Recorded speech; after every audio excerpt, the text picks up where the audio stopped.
foreign company outsourced to an Indian company for manufacture. They produce the vaccine, send it here, and we then do the manufacturing for them. And that's not an Indian one, but it's a British plus Swedish, I think. But in both Britain and in Sweden and European Union and the United States, this AstraZeneca Oxford has not got clearance. And somehow, even before Britain gave a clearance, we gave it clearance and adopted it. And I don't know what were the forces, the purely Indian, based by an alternative route of using,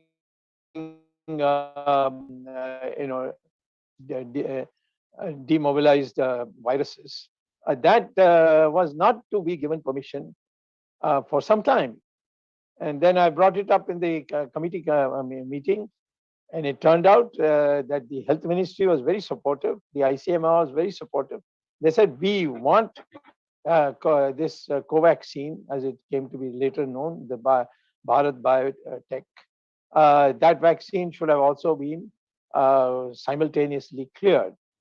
And anyway, I must say, happy that the Prime Minister heard my complaint, and at late night he called a meeting and cleared the Covaxine, I think. Now the Covaxine is galloping in its reputation, and we are helping. The government is helping Covaxine now to produce so much by perhaps October, November, that we will not have any problem.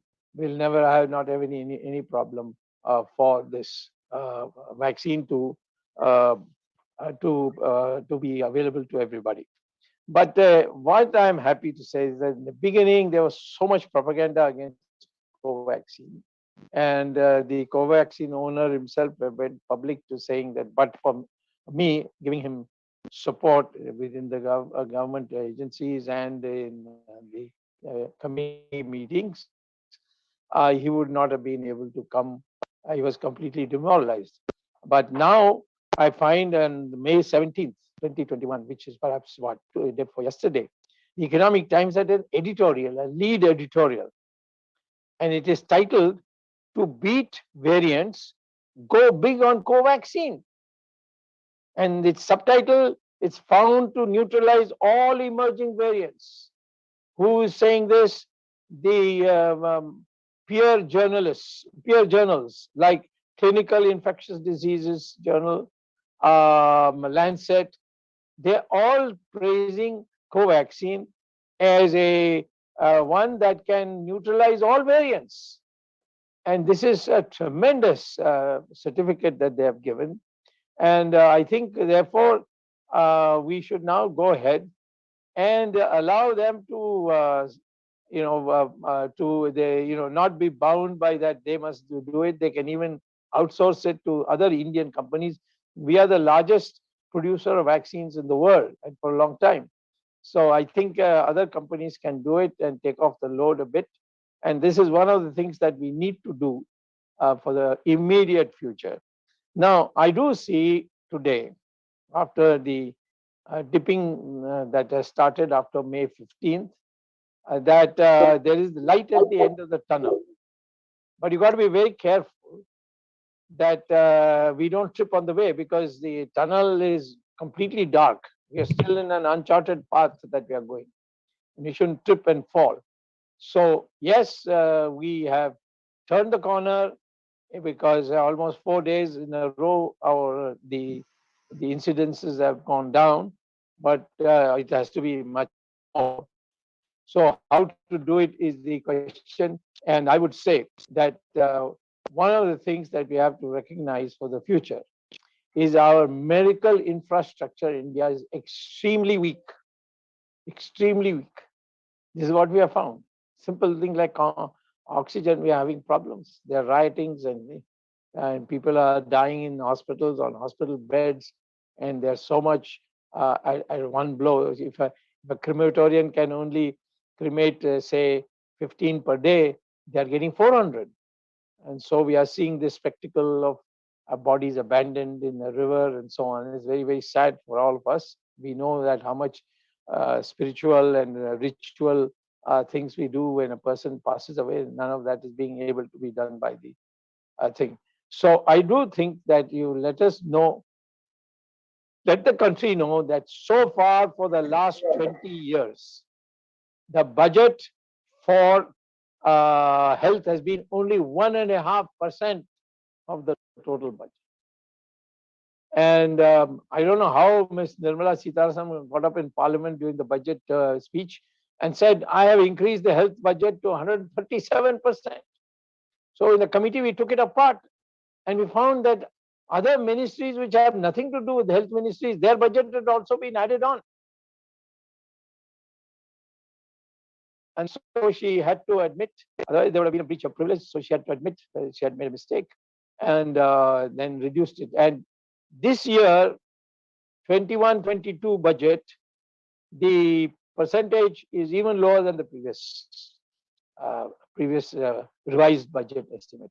So I think there needs to be an urgency. We should have a health budget of at least 5% and not 1.5%. Second thing is we need a politically chaired, effectively chaired crisis management committee, which brings in all the various aspects: transportation, packaging, airports, medicine, lack of it, all these things, a comprehensive committee. And I've suggested to the Prime Minister that he should take all the load himself.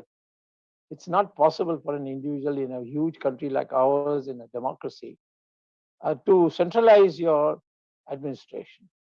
There's been one of the flaws that we have seen. When good times are there, that's fine. But in these crisis times, you need delegation. And I found from my personal interaction that one of the most efficient ministers, go-getter, who can do this in a speedy way is Nitin Gadkari. So I've suggested to the Prime Minister, please make him head of the crisis management team and give him all the powers, who he wants to recruit, who he wants to put, an unlimited budget.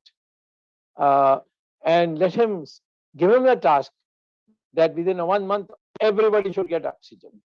Within 1 month, ambulances should be able to go to every house and village and even in slums.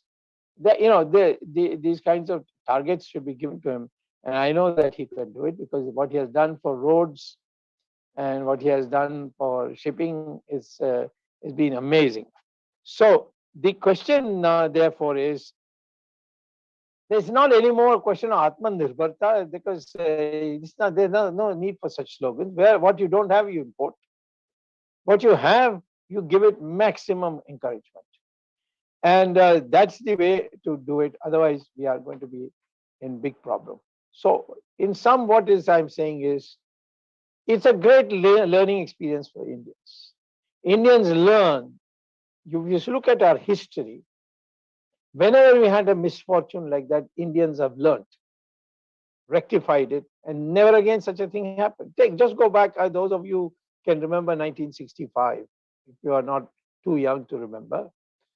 1965, the whole world announced that India is in a famine because the rains had failed miserably. And there will be starvation, riots, and all this was predicted. If you go to Google and type Paddock, the name Paddock of the author, World Famine 1975, you will get this hair-raising story about India in that. What did he say, the State Department official?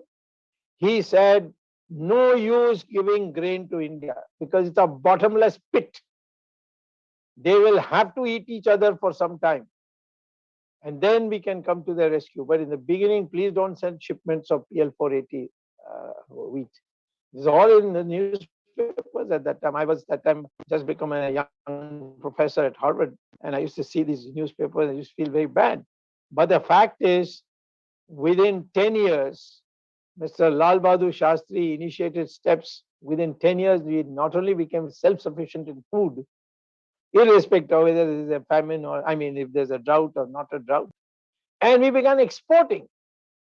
Where they had predicted 1975, there will be famines and people will be eating each other on the road, there will be, savagery, this, that, written in a book of an official of the United States State Department.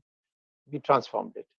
We had a huge foreign exchange crisis. Now we don't have. Now we have got so much foreign exchange, we don't know how to spend it. So India is not a country which just wallows in its past. It learns from the past. We are the only country which staved out brutal invasions from abroad and still survived.